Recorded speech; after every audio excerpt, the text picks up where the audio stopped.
Օրինակ լեհերի համար այս ճշմարտությունը ավելի պարզ է դարձել, քան երբևէ։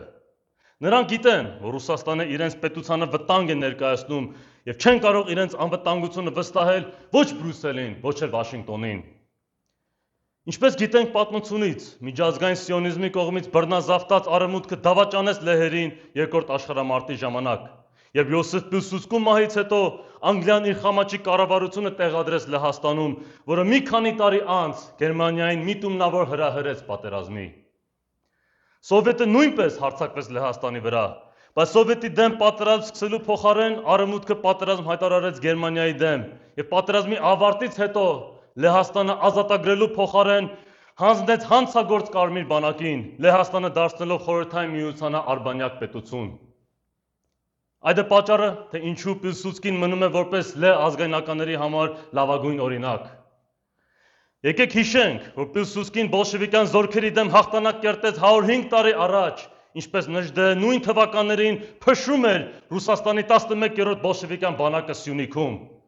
Մեկը արևելյան Եվրոպան էր պաշտպանում Կարմիր աղետից, մյուսը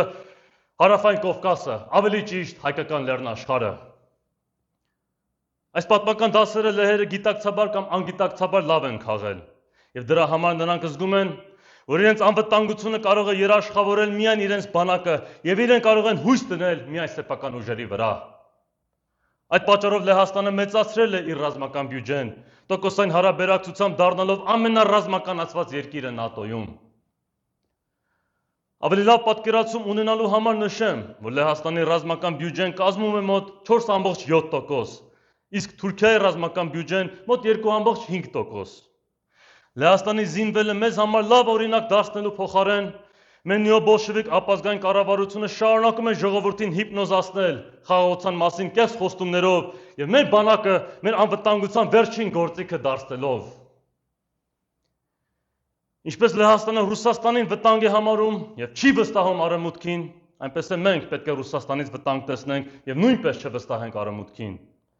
Լեհաստանը մեզ այսօր ցույց է տալիս, որ բանակը ոչ թե պետք է լինի երկրի անվտանգության վերջին կամ նույնիսկ երրորդ կամ երկրորդ գործիքը, այլ միանշանակ առաջինը։